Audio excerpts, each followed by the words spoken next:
jalanku, beri aku jalan sertamu.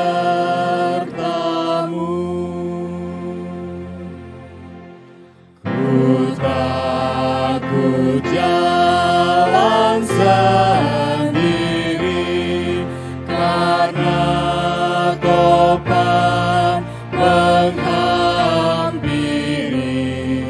Banyak jarak hadang kaki, ribuan musuh membenci. Gelombang pun sangat mendung, beri aku jalan sertamu.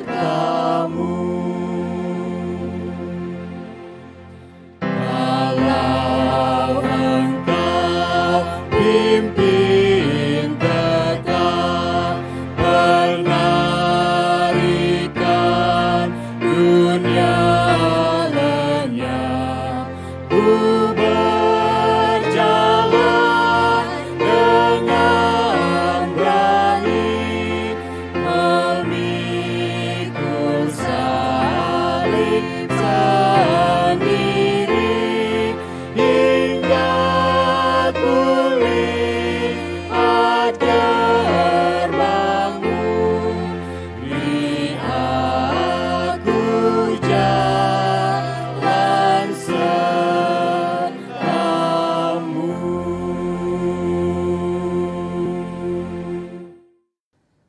Selamat malam, shalom saudara-saudara. Tentunya saudara boleh merasakan damai sejahtera dari Tuhan. Dan malam hari ini kami menyapa saudara-saudara yang sudah bergabung dalam seri acara KKR. Takutlah akan Allah dan muliakanlah Dia. Malam hari ini merupakan malam yang ke-12 dari seri acara KKR online Gereja Masehi Advent Hari ke-7 Conference Jawa Kawasan Timur. Dan saudara-saudara sekalian, kami rindu menyapa saudara-saudara yang sudah tergabung dalam acara ini. Tentunya saudara sudah menyiapkan waktu untuk boleh menikmati berkat rohani di dalam rangkaian acara ini. Saudara-saudara sekalian, sebagai informasi yang boleh menjadi perhatian bagi kita sekalian, yang pertama adalah saudara-saudara boleh mengikuti acara KKR ini melalui Facebook, YouTube, Advent KJKT, dan saudara juga boleh bergabung melalui aplikasi Zoom yang telah kami sediakan. Kemudian saudara-saudara, informasi yang kedua adalah yang boleh menjadi perhatian bagi kita. Kami membuka kepada saudara-saudara untuk boleh menyampaikan pergumulan-pergumulan saudara-saudara, atau ada hal-hal yang rindu untuk didoakan secara khusus, maka panitia telah menyediakan waktu istimewa untuk mendoakan usulan-usulan doa dari saudara-saudara sekalian.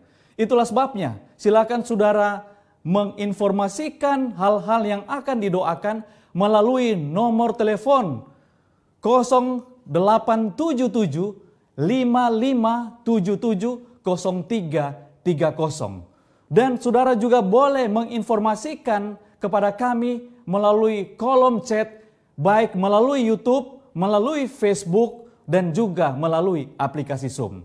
Dan kami akan doakan secara khusus. Kemudian saudara-saudara, kami terus mengajak saudara-saudara untuk mengikuti acara ini sampai dengan selesainya, dan ajak saudara-saudara yang lain agar supaya juga mereka terberkati melalui acara ini, sebagaimana saudara juga terberkati. Informasi selanjutnya yang akan kami sampaikan adalah judul pembahasan pada malam hari ini adalah karena Dia menuntut umatnya supaya hidup baik dan benar. Pekabaran firman Tuhan ini akan disampaikan oleh hamba Tuhan, Pendeta S. Cakrapawira. Beliau adalah Wakil Ketua Gereja Masehi Advent Hari ke-7 Uni Indonesia Kawasan Barat. Saudara-saudara sekalian, kita akan membuka acara ibadah KKR online pada malam hari ini dengan kita menyanyikan lagu Sion nomor 290, Duduk Dekat Kaki Yesus.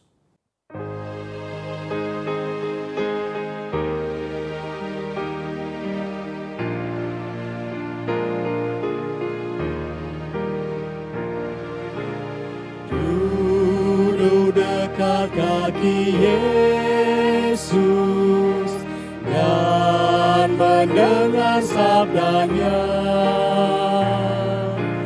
Itulah tempat terindah, ku mau tetap serta Dia. Duduk dekat kaki Yesus, di sana ku pandang terang kasih-Nya yang tak terduga, rahmat-Nya tak terbilang. Duduk dekat kaki Yesus, tempat yang berbahagia. Di sana ku buangkan dosa dan mendapat rahmat-Nya. Duduk dekat kaki Yesus, di sana ku berdoa. Hiburan, berkat dan kuasa tiap hari ku terima. Dekat di kaki-Mu Tuhan, berilah aku berkat-Mu. Iringi aku dengan kasih, segarkanlah jiwaku. Beri padaku Roh-Mu Tuhan, sucikanlah hatiku. Tolonglah aku bersaksi, hal Engkau penebusku.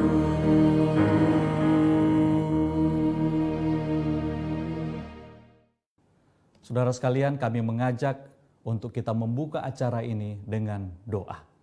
Mari kita berdoa. Ya Tuhan Allah Maha Besar, Pemilik dan Pencipta alam semesta, Engkau yang telah menebus dan menyelamatkan kami. Engkau melimpahkan kasih karunia kepada kami. Malam hari ini, saat kami mau datang beribadah kepadamu, bahkan di saat kami akan mendengarkan sabda Tuhan, biarlah tuntunan kuasa sorga, Roh Kudus-Mu akan menuntun pikiran dan hati kami, agar supaya kami dapat memahami akan pekabaran firman Tuhan.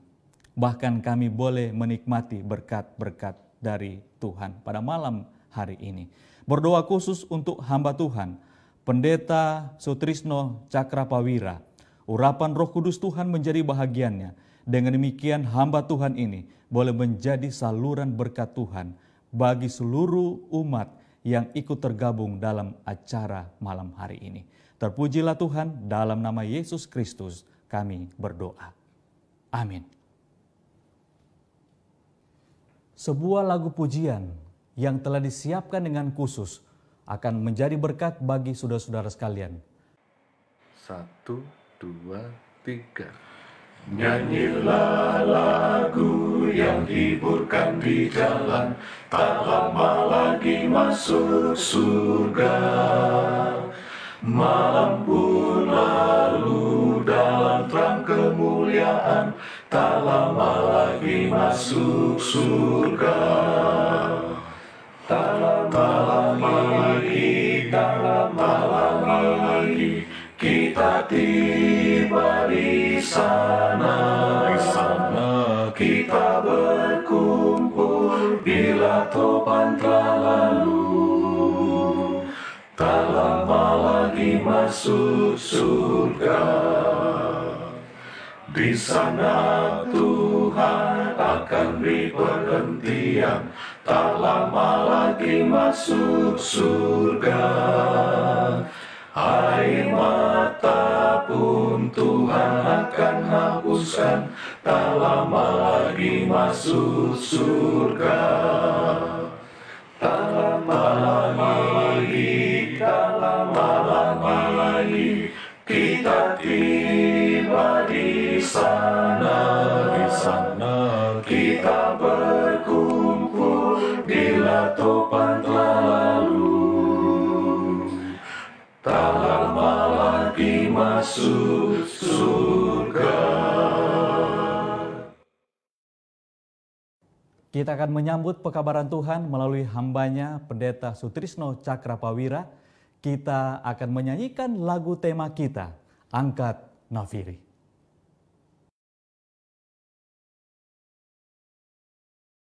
Angkat nafiri dan bunyikanlah, Yesus kan datang segera. Bersukacita dan pujilah Dia, Yesus kan datang segera. Datang segera, datang segera, Yesus kan datang segera. Bangsa marah itu tandanya, Yesus kan datang segera.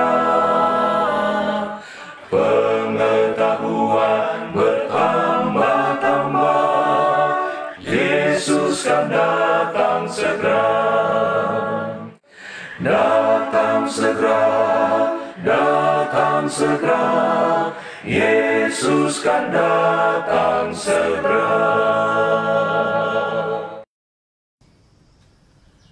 Shalom dan selamat malam, saudara-saudara sekalian. Salam sehat untuk kita semua. Pada malam hari ini kita bersyukur dan berterima kasih oleh sebab kasih dan kemurahan Tuhan. Kita dipertemukan kembali untuk melanjutkan belajar firman Tuhan melalui rangkaian kebaktian, kebangunan rohani, takutlah akan Allah dan muliakanlah Dia. Dan pada malam hari ini, kita akan belajar satu topik yang baru. Karena Dia menuntut umatnya supaya hidup baik dan hidup benar. Jadi kalau kita mau menjadi satu judul, satu rangkaian judul, maka takutlah akan Allah dan muliakanlah Dia, karena Dia menuntut umatnya supaya hidup baik dan hidup benar. Marilah kita sama-sama tunduk kepala untuk kita mengawali belajar firman Tuhan pada malam hari ini. Bapa dalam sorga, sama seperti Engkau telah memberkati kami pada pertemuan-pertemuan kami sebelumnya, kiranya Engkau juga akan memberkati kami pada malam hari ini. Biarlah kuasa Roh-Mu yang kudus akan Engkau curahkan, menolong kami semua memahami firman Tuhan, menolong hamba-Mu ketika menyampaikan sabda Tuhan. Terima kasih Bapa, dalam nama Tuhan Yesus kami berdoa. Amin. Jika kita mendapatkan sebuah kesempatan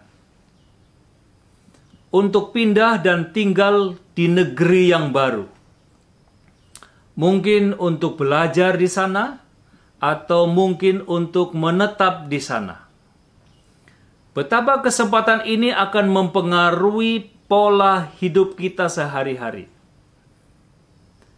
Kita akan dengan sungguh-sungguh mempersiapkan hidup kita di tempat yang baru itu, supaya ketika kita tiba di sana, kita tidak akan menjadi orang yang asing di sana. Hidup kita akan dipengaruhi dengan cepat dengan adanya kesempatan ini. Kita harus menyesuaikan dengan bahasa yang akan kita pakai, aturan-aturan yang akan kita kenal di tempat yang baru, kebiasaan hidup di sana, cara orang berpakaian, iklim, pola makan, mata uang yang baru, mungkin penyebab yang bisa menyebabkan orang terkena penyakit di sana, sakit penyakit apa yang biasanya ada di sana, biaya hidup, politik, kehidupan keagamaan, dan pendidikan tiba-tiba akan menjadi perhatian utama dalam kehidupan kita. Saudara sekalian, jika kita dalam bahaya membawa penyakit atau tertular ketika kita sampai di sana, apakah kita tidak akan mengambil bahagian untuk memeriksakan diri kita secara lengkap untuk melakukan pencegahan dan sebagainya sebelum keberangkatan kita? Sekarang ini, bukankah kita sebagai umat Tuhan sedang berharap untuk segera bermigrasi, untuk segera berpindah dari dunia ini ke surga saat kedatangan Isa Al-Masih, saat kedatangan Yesus Kristus yang kedua kali yang sudah sangat dekat? Bukankah kita harus memiliki sikap yang sama, sikap dan perilaku sebagai persiapan kita tinggal di tempat yang baru, yaitu di surga? Ada sebuah firman Tuhan yang memberikan petunjuk kepada kita, sementara kita akan mempelajari pelajaran kita mendalami firman Tuhan pada malam hari ini. Mari kita membuka Alkitab kita pada ayat yang pertama, yang tertulis dalam 2 Petrus pasal 3 ayat 13 sampai 14. Kita lihat di layar kita. Tetapi sesuai dengan janjinya, kita menantikan langit yang baru dan bumi yang baru, di mana terdapat kebenaran. Sebab itu, saudara-saudaraku yang kekasih, sambil menantikan semuanya ini, kamu harus berusaha supaya kamu kedapatan tak bercacat dan tak bernoda di hadapannya dalam perdamaian dengan Dia.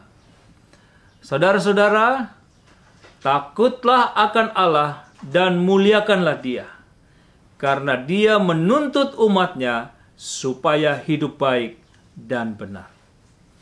Mengapa Dia menuntut kita supaya hidup baik dan benar? Karena Allah mau, karena Tuhan mau, supaya kita lebih disiapkan bertemu dengan Tuhan dan disiapkan untuk menempati tempat tinggal kita yang baru, yaitu di sorga, tempat kita akan menikmati kebahagiaan di masa kekekalan. Pada malam hari ini, sebetulnya ada banyak firman Tuhan yang bisa kita pelajari. Tetapi khusus untuk malam hari ini, kita akan melihat, kita akan mempelajari, kita akan mendalami 5 petunjuk firman Tuhan yang sangat penting untuk kita ikuti sementara kita bersiap-siap atau sedang bersiap-siap memasuki tempat tinggal kita yang baru. Petunjuk yang pertama yang kita akan pelajari adalah tentang ucapan kita, tentang penggunaan lidah kita, percakapan kita. Apa yang perlu kita latih, kita hidupkan dalam percakapan kita mulai dari sekarang ini. Mari kita lihat ayat demi ayat pada malam hari ini. Yang pertama untuk percakapan. Keluaran pasal 20 ayat yang ke-7. Firman Tuhan mengatakan, jangan menyebut nama Tuhan Allahmu dengan sembarangan. Sebab Tuhan akan memandang bermasalah orang yang menyebut namanya dengan sembarangan. Jadi dalam menyebut nama Tuhan, kita jangan menyebut nama Tuhan Allahmu dengan tidak hormat. Itu yang pertama untuk ucapan kita. Yang berikutnya, dalam Efesus pasal yang keempat, ayat yang ke-29 dan ayat yang ke-32. Firman Tuhan mengatakan, janganlah ada perkataan kotor keluar dari mulutmu, tetapi pakailah perkataan yang baik untuk membangun, di mana perlu, supaya mereka yang mendengarnya beroleh kasih karunia.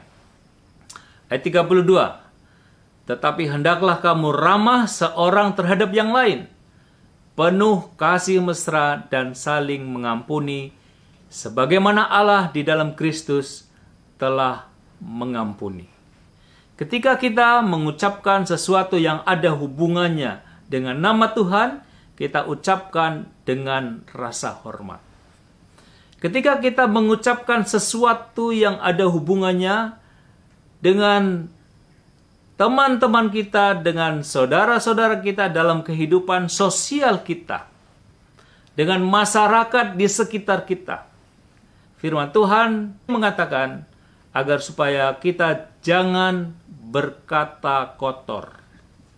Pakailah perkataan yang baik saja untuk membangun satu sama lain. Dan kemudian hendaklah dalam perkataan kamu menunjukkan juga sikap yang ramah satu sama lain. Terus kemudian Matius pasal yang ke-5 ayat 33 dan 37, Tuhan Yesus mengatakan, ayat 34 dari Matius pasal 5 ayat 34-37. Tetapi aku berkata kepadamu, janganlah sekali-kali bersumpah, baik demi langit, karena langit adalah tahta Allah. Jika iya, hendaklah kamu katakan iya. Jika tidak, hendaklah kamu katakan tidak. Tuhan Yesus memberikan cara kita berucap dengan sangat sederhana. Jangan bersumpah. Kalau iya, katakan iya. Kalau tidak, katakan tidak. Sangat sederhana. Lalu kemudian Imamat pasal yang ke-19 ayat yang ke-16. Kita baca. Janganlah engkau pergi kian kemari, menyebarkan fitnah di antara orang-orang sebangsamu. Janganlah engkau mengancam hidup sesamamu manusia, akulah Tuhan.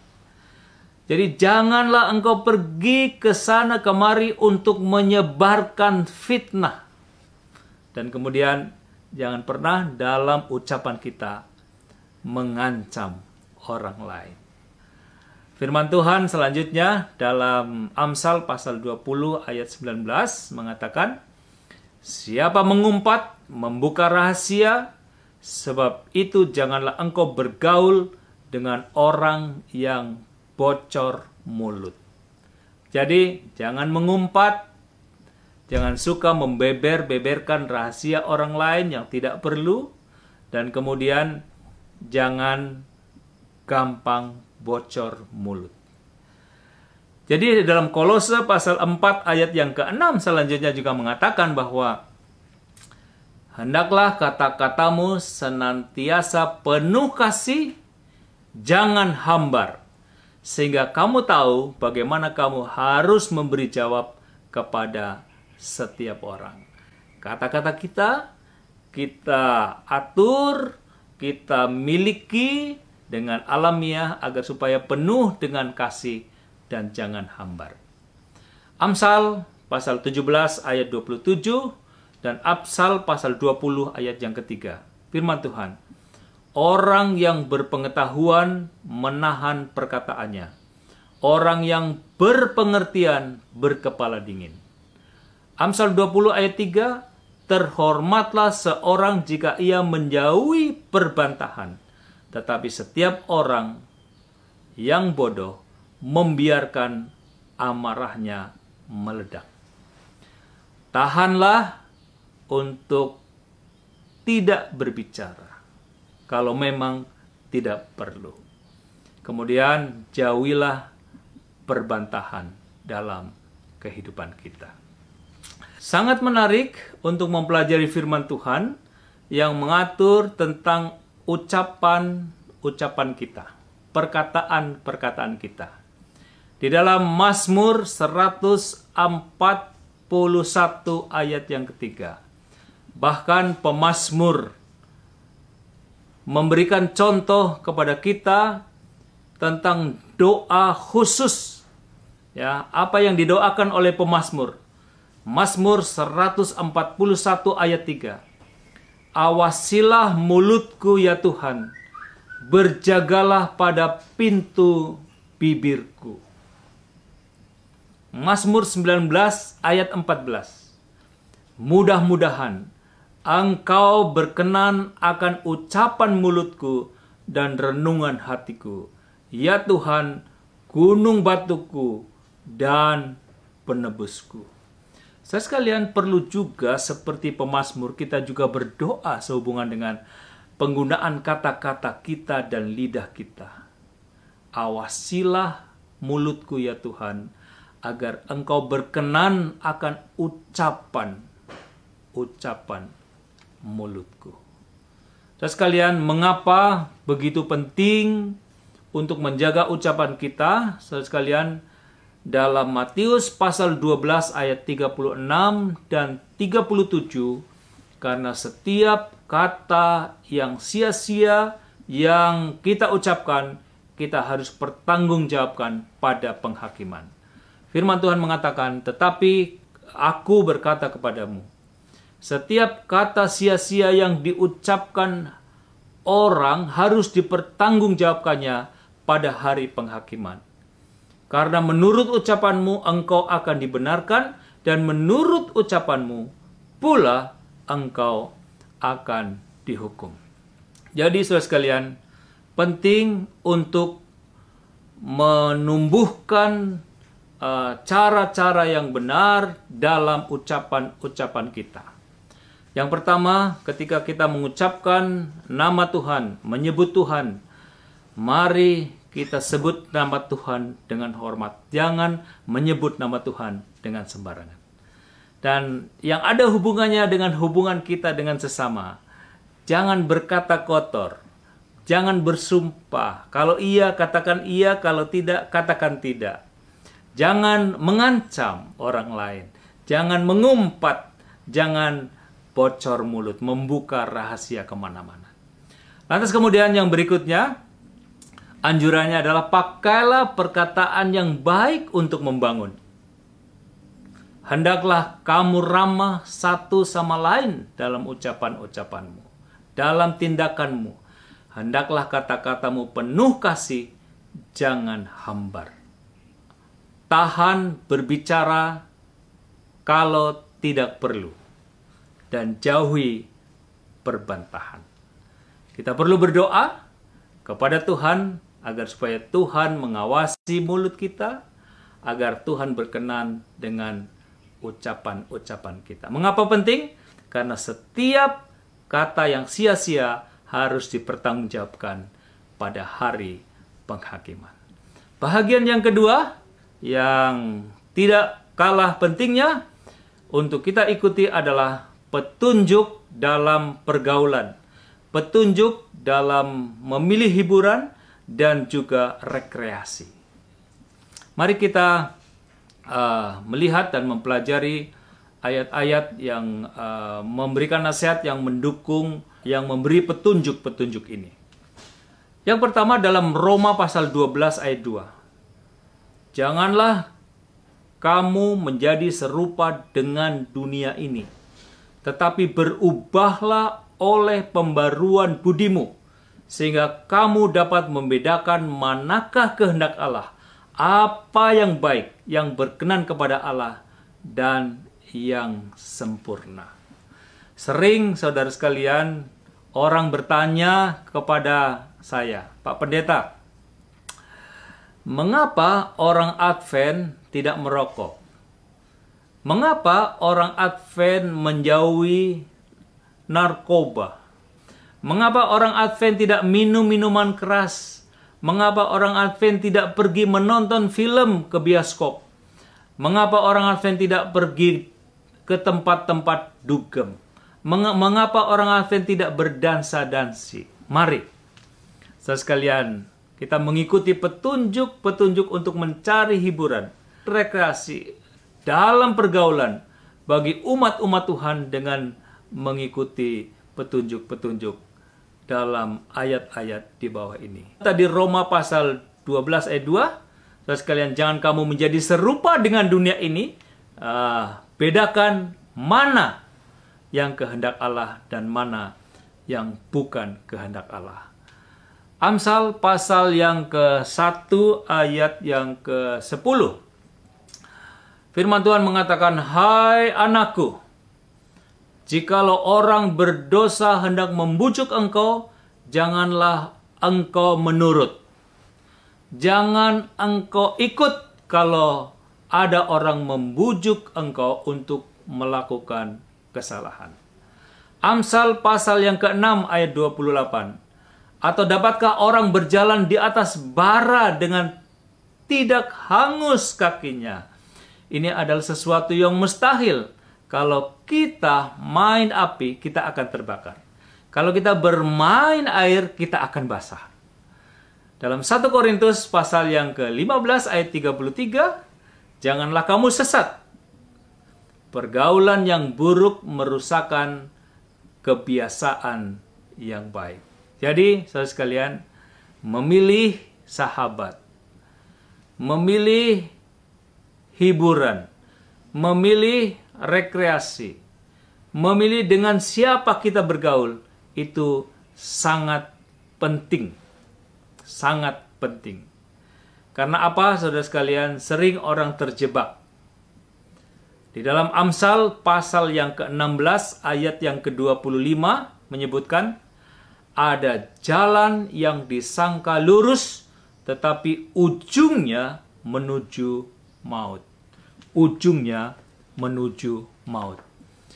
Beberapa orang, di antaranya adalah orang-orang muda, mencari hiburan yang bersifat keduniawian, yang bersifat sepertinya mau menyenangkan.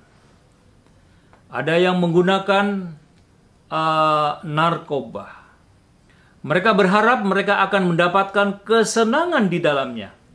Namun saudara sekalian, justru yang mereka dapat bukan kesenangan, tetapi yang mereka dapat adalah ketagihan. Yang mereka dapat adalah mereka terjerat dengan ketagihan pada obat-obatan.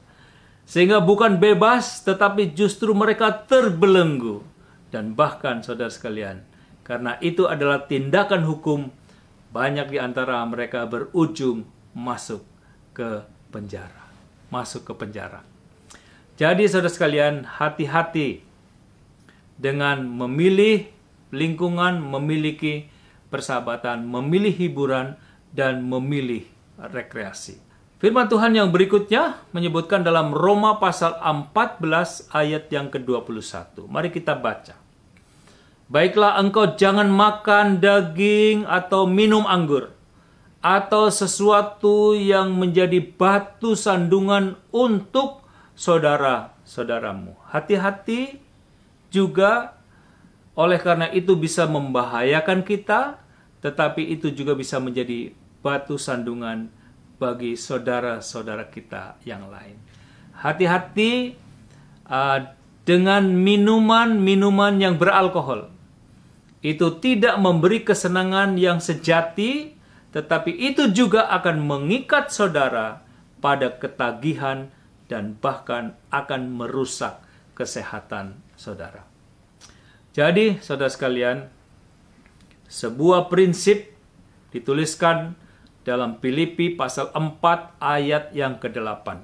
Firman Tuhan menyebutkan, jadi akhirnya saudara-saudara, semua yang benar, semua yang mulia, semua yang adil, semua yang suci, semua yang manis, semua yang sedap didengar, semua yang disebut kebajikan dan patut dipuji, pikirkanlah semuanya itu, dan itulah yang kita lakukan dalam kehidupan kita. Semua yang patut dipuji, dipuji oleh saudara-saudara kita, oleh orang di sekitar kita, lebih dipuji oleh Tuhan. Pikirkanlah semuanya itu dan lakukanlah semuanya itu. Sekalian, bahagian yang berikutnya adalah bahagian yang ketiga.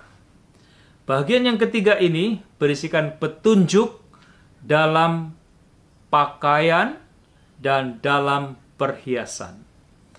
Sekalian, dalam berpakaian dan dalam perhiasan, apakah ada firman Tuhan yang memberikan petunjuk kepada kita dalam persiapan kita memasuki dunia baru? Dalam Mazmur pasal 43 ayat 13 sampai ayat yang ke-15. Ini ada sebuah gambaran yang menarik untuk mengawali diskusi kita perihal pakaian dan perhiasan. Mari, saya akan bacakan di layar kita. Mazmur 45 ayat 13 sampai 15. Putri Tirus datang dengan pemberian-pemberian. Orang-orang kaya di antara rakyat akan mengambil muka kepadamu. Keindahan belaka putri raja itu di dalam. Pakaiannya berpakankan emas. Dengan pakaian bersulam berwarna-warni ia dibawa kepada raja.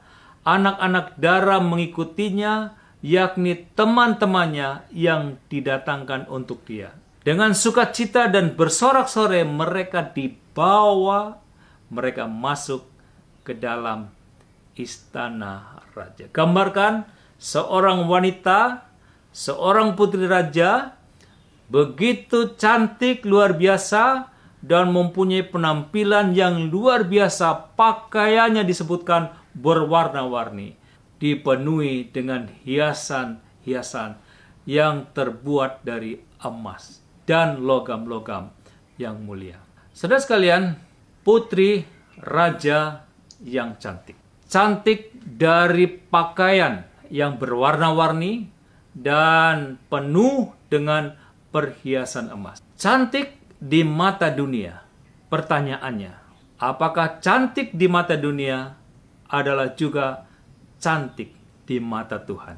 Apakah yang Tuhan kehendaki tentang kecantikan dari umat-umat Tuhan?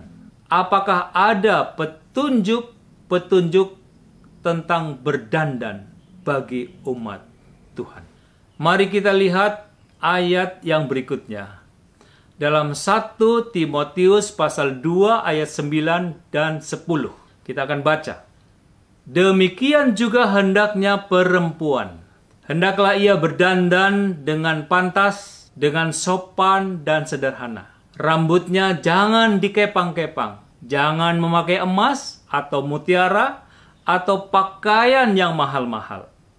Tetapi hendaklah ia berdandan dengan perbuatan baik, seperti yang layak bagi perempuan yang beribadah. Saudara sekalian, Allah menghendaki agar kita cantik. Tidak ada masalah dengan berdandan. Saudara sekalian, tetapi Tuhan menghendaki agar kita cantik, bukan hanya dari luar, tetapi Tuhan menghendaki agar supaya kita juga cantik dari dalam. Dari penampilan luar yang sederhana, yang pantas, dan yang sopan. Dan dari penampilan dalam Allah menghendaki agar umat umat Tuhan berdandan dengan perbuatan baik. Kelihatannya ada dua paling sedikit pelajaran yang penting dari ayat ini yang mengajarkan. Yang pertama adalah simplicity, kesederhanaan. Dan yang kedua adalah inner beauty, atau kecantikan yang dari dalam. 1 Petrus pasal 3 ayat 3 dan 4. Firman Tuhan mengatakan tentang perhiasan. Apakah perhiasan? Mari kita baca di dalam 1 Petrus 3 ayat 3 dan 4 ini. Perhiasanmu janganlah secara lahiriah, yaitu dengan mengepang-epang rambut, memakai perhiasan emas, atau dengan mengenakan pakaian yang indah-indah.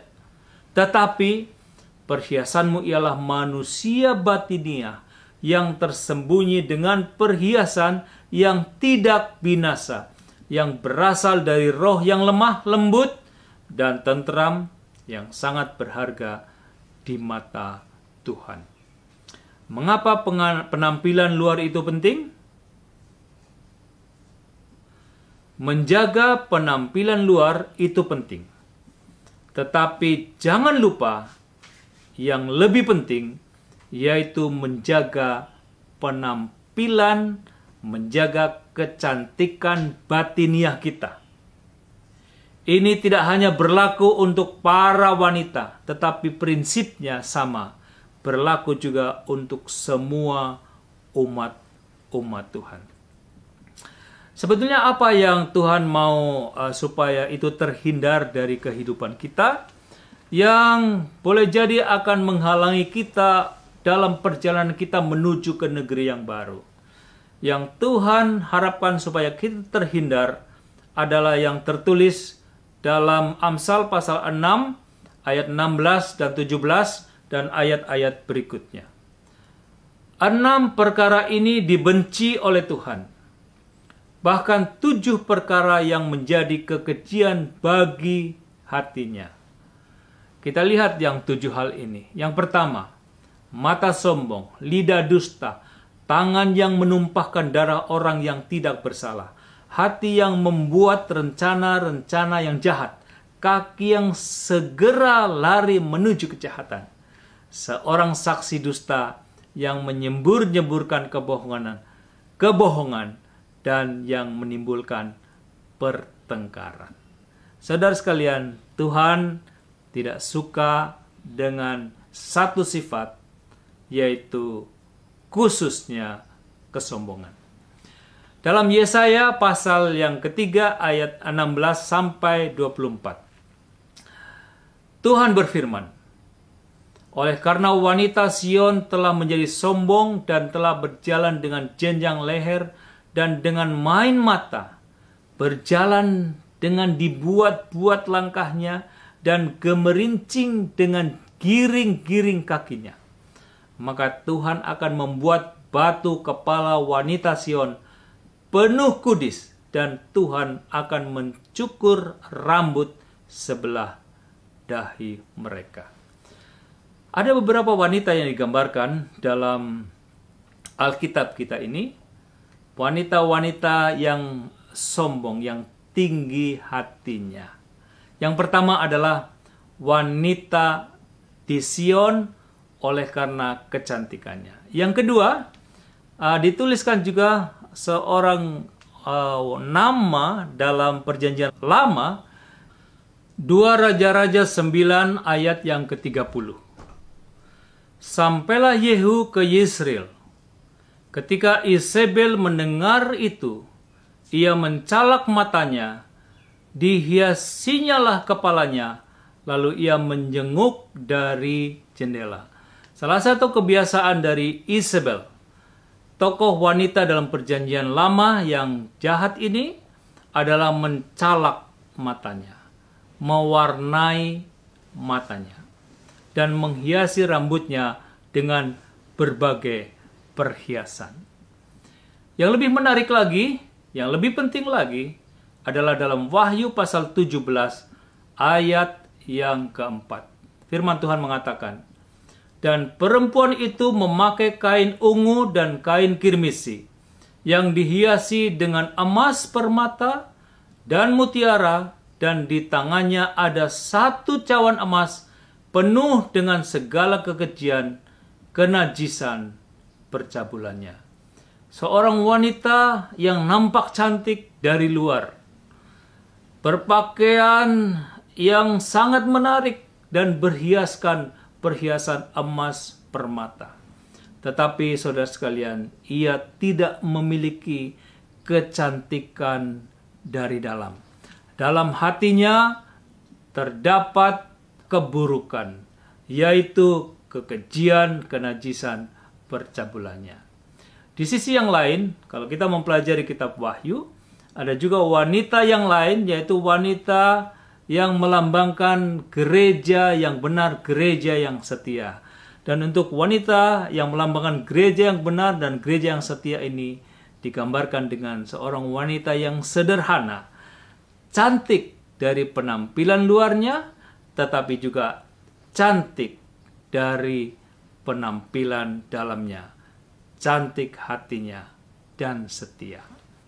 Dalam 1 Samuel 16 ayat 7, firman Tuhan menyebutkan, tetapi berfirmanlah Tuhan kepada Samuel, janganlah pandang parasnya atau perawakannya yang tinggi, sebab aku telah menolaknya.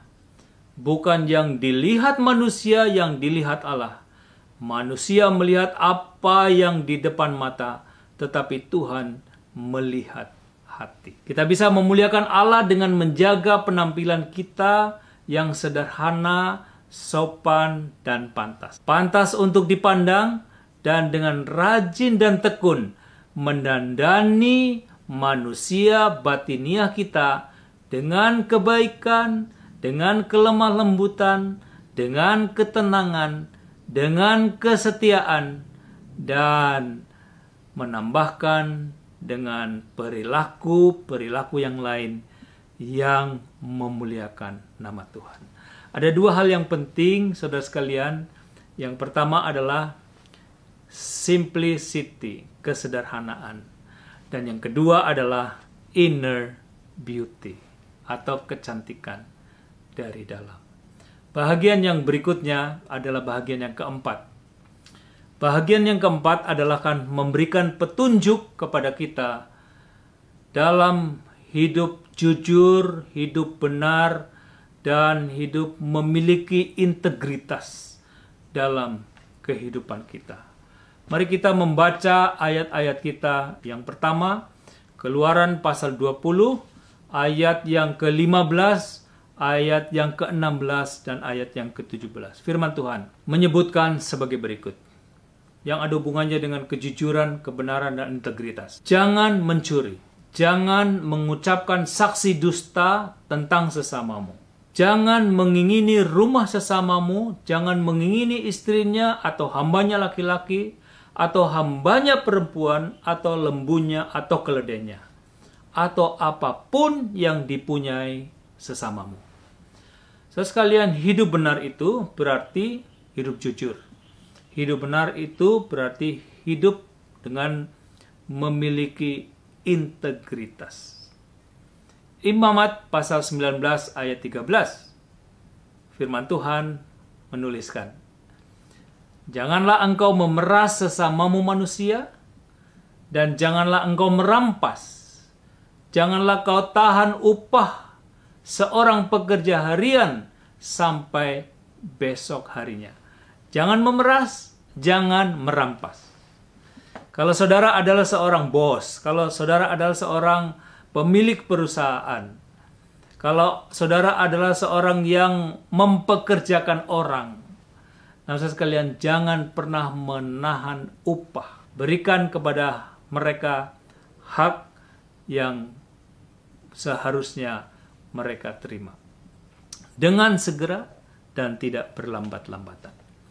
Lalu kemudian dalam Imamat pasal yang ke-19 ayat 35 dan 36, janganlah kamu berbuat curang dalam peradilan, mengenai ukuran, timbangan, dan sukatan. Neraca yang betul, batu timbangan yang betul, eva yang betul, hin yang betul haruslah kamu pakai. Akulah Tuhan Allahmu yang membawa kamu keluar dari tanah Mesir. Kalau saudara adalah pebisnis, kalau saudara adalah pedagang yang biasa menggunakan ukuran-ukuran, timbangan-timbangan, saudara sekalian, gunakan ukuran-ukuran yang jujur. Gunakan timbangan-timbangan yang tepat. Jangan mencari keuntungan dengan merugikan orang lain. Amsal pasal 11 ayat yang pertama menyebutkan neraca serom adalah kekejian bagi Tuhan. Tetapi ia berkenan akan batu timbangan yang tepat. Tuhan menghargai para pebisnis, para pedagang, para pengusaha yang melakukan kejujuran dalam usaha dan dalam bisnisnya. Ulangan pasal 25 ayat 16. Dan pada waktu itu aku memerintahkan kepada para hakimu demikian. Berilah perhatian kepada perkara-perkara di antara saudara-saudaramu dan berilah keputusan yang adil di dalam perkara-perkara di antara seseorang dengan saudaranya atau dengan orang asing yang ada padanya. Kalau saudara adalah seorang pemimpin, atau saudara adalah seorang pejabat pemerintah, orang yang memiliki power, memiliki kekuasaan, saudara sekalian, buatlah kebijakan-kebijakan, keputusan-keputusan yang adil untuk semua anak buahnya. Firman Tuhan juga menuliskan dalam Yesaya pasal 33, ayat 15 dan ayat yang ke-16. Firman Tuhan mengatakan, orang yang hidup dalam kebenaran, yang berbicara dengan jujur, yang menolak untung hasil pemerasan, yang mengebaskan tangannya supaya jangan menerima suap, yang menutup telinganya supaya jangan mendengarkan rencana penumpahan darah, yang menutup matanya supaya jangan melihat kejahatan. Dialah seperti orang yang tinggal aman di tempat-tempat tinggi, bentengnya ialah kubu di atas bukit, rotinya disediakan, air minumnya terjamin. Tuhan memberkati umat-umatnya yang jujur, Tuhan memberkati umat-umatnya yang benar, dan Tuhan memberkati umat-umatnya yang memiliki integritas dalam hidupnya. Yeremia pasal 17 ayat 11, seperti ayam hutan yang mengerami yang tidak ditelurkannya, demikianlah orang yang menggaruk kekayaan secara tidak halal. Pada pertengahan usianya ia akan kehilangan semuanya, dan pada kesudahan usianya ia terkenal sebagai orang bebal. Tuhan menghargai orang yang jujur, tetapi Tuhan juga sebaliknya tidak menghargai orang yang tidak jujur. Ayat yang berikutnya adalah ayat yang terakhir untuk bahagian ini.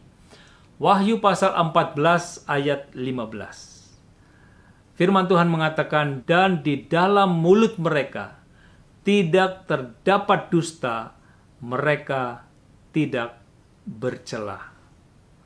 Saudara sekalian, pada akhirnya orang-orang yang jujur, benar, dan memiliki integritas akan menjadi bahagian dari umat-umat Tuhan yang Tuhan akan selamatkan. Umat-umat Tuhan yang Tuhan tebus, yang diizinkan masuk dalam kerajaannya. Bahagian yang terakhir, bahagian yang paling penting, adalah bahagian yang kelima, yaitu petunjuk kehidupan rumah tangga. Mari kita memasuki bagian yang terakhir ini, petunjuk bagi pernikahan dan rumah tangga. Kita tahu bahwa lembaga yang diciptakan oleh Tuhan selain hari Sabat adalah lembaga rumah tangga, yaitu di Taman Eden. Untuk suami dan istri, ada sebuah nasihat yang menuliskan di dalam Efesus pasal 5 ayat 25 sampai dengan 28. Hai suami, kasihilah istrimu sebagaimana Kristus telah mengasihi jemaat dan telah menyerahkan dirinya. Demikian juga ayat 28. Suami haruslah mengasihi istrinya sama seperti tubuhnya sendiri. Siapa yang mengasihi istrinya, mengasihi dirinya sendiri. Saudara sekalian, salah satu perilaku yang akan menolong rumah tangga itu tetap berbahagia adalah jika suami mengasihi istrinya dan istri juga sebaliknya mengasihi suaminya. Beberapa nasihat yang penting untuk menjaga kehidupan rumah tangga berbahagia dan juga untuk membangun rumah tangga berbahagia. Mari kita ikuti beberapa ayat berikutnya. Dalam Keluaran pasal 20 ayat yang ke-14, firman Tuhan dengan tegas mengatakan, jangan berzina. Ayat ini hendak menegaskan nasihat bagi para suami dan para istri. Suami, kasihlah, cintailah hanya istrimu. Hai istri, kasihlah, cintailah hanya suamimu. Kemudian, Matius pasal yang ke-19, 3-9,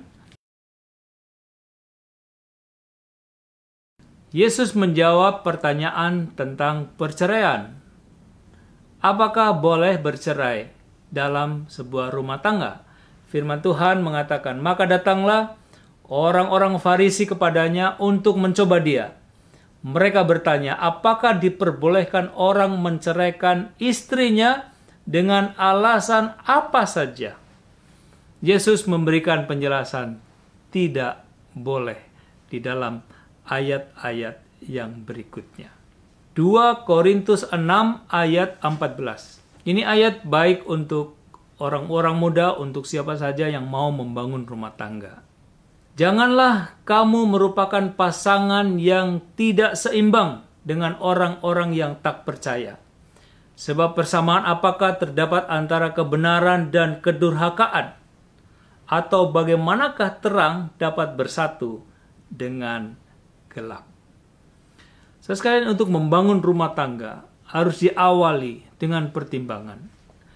Jangan membangun rumah tangga dengan memiliki pasangan yang tidak seiman. Milikilah pasangan yang seiman bagi orang muda. Dengan demikian, rumah tangga akan terbangun jadi rumah tangga yang berbahagia, yang sejahtera dalam kehidupannya. Amsal pasal 15 ayat 17 sangat menarik. Firman Tuhan, lebih baik sepiring sayur dengan kasih daripada lembu yang tambun dengan kebencian. Amsal pasal 17 ayat 1 menegaskan juga, lebih baik sekerat roti yang kering disertai dengan ketenteraman daripada makanan daging serumah disertai dengan perbantahan. Saudara sekalian, dasar kehidupan rumah tangga yang membahagiakan bukan harta yang banyak, bukan uang, bukan kekayaan, bukan kemewahan, bukan rumah yang besar, bukan perabot-perabot yang mahal.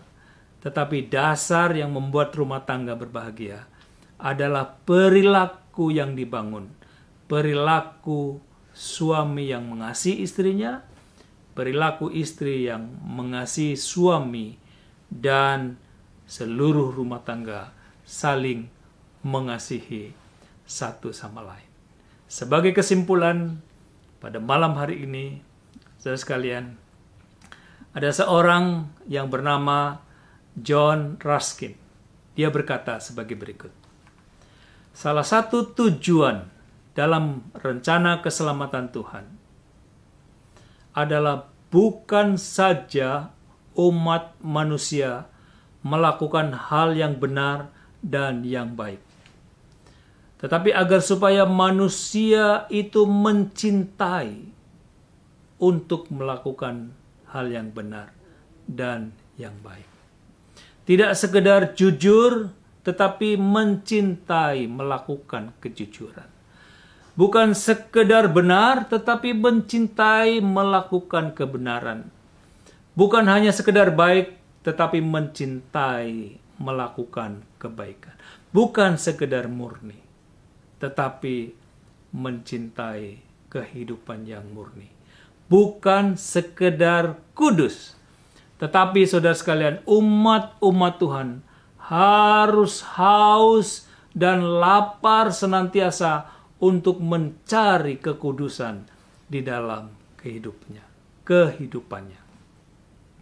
Selanjutnya, Raskin menyebutkan, masalah Tuhan yang paling besar bukanlah membawa kita ke surga, tetapi membawa surga ke dalam hidup kita.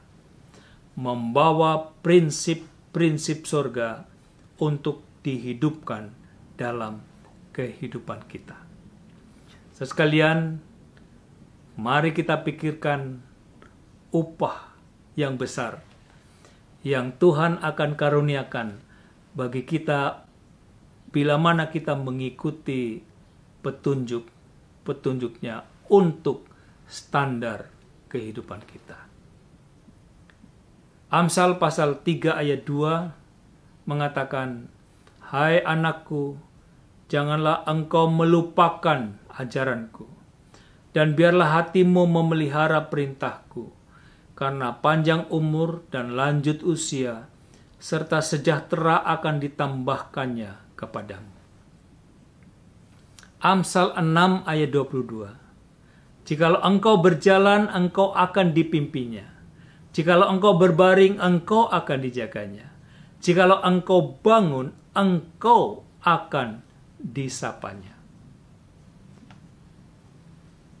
Kesan sering diberikan oleh beberapa orang bahwa hidup kekristenan itu adalah hidup yang susah, hidup yang dipenuhi dengan pengorbanan, tetapi tidak pernah ada keuntungan.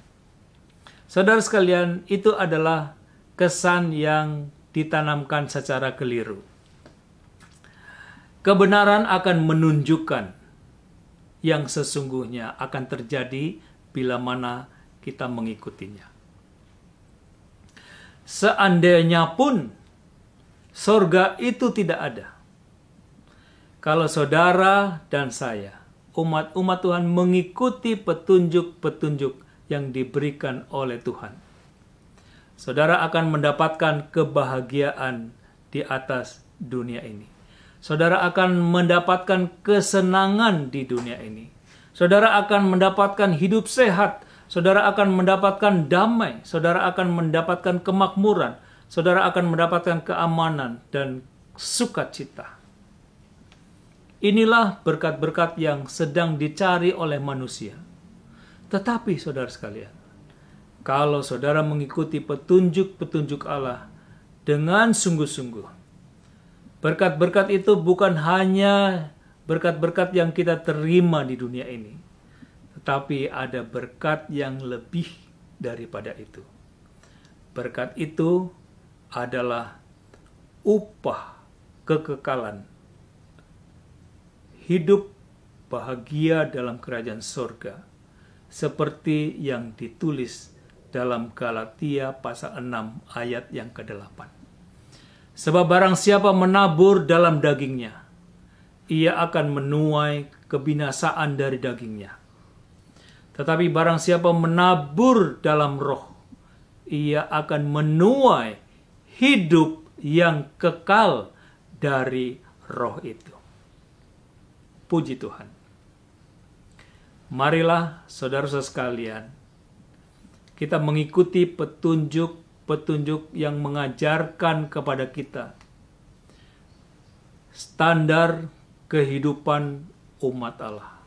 Walaupun belum semua kita bahas pada malam hari ini, tapi paling sedikit sebahagian yang sudah kita pelajari, kita hidupkan dalam kehidupan kita. itu akan menolong kita masing-masing untuk mendapatkan kebahagiaan. Kebahagiaan untuk saudara, kebahagiaan untuk saya secara pribadi. Dan saudara sekalian, petunjuk itu juga akan mempersiapkan saudara dan saya untuk bersedia memasuki tanah perjanjian yang Tuhan siapkan bagi kita, yaitu tempat di mana umat-umat Tuhan hidup bersama dengan Tuhan, menikmati kebahagiaan sampai pada masa kekekalan. Kiranya Tuhan akan memberkati saudara dan saya untuk hidup senantiasa berkenan dan memuliakan nama Tuhan. Di dalam nama Yesus saya sampaikan firman Tuhan ini. Marilah kita sama-sama mengakhiri pertemuan kita pada malam hari ini dengan tunduk kepala dan kita berdoa.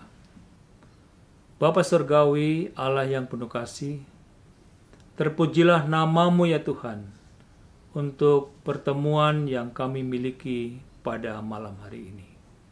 Kami bersyukur dan berterima kasih untuk kesempatan yang indah kami boleh mempelajari kembali sebahagian daripada firman-Mu.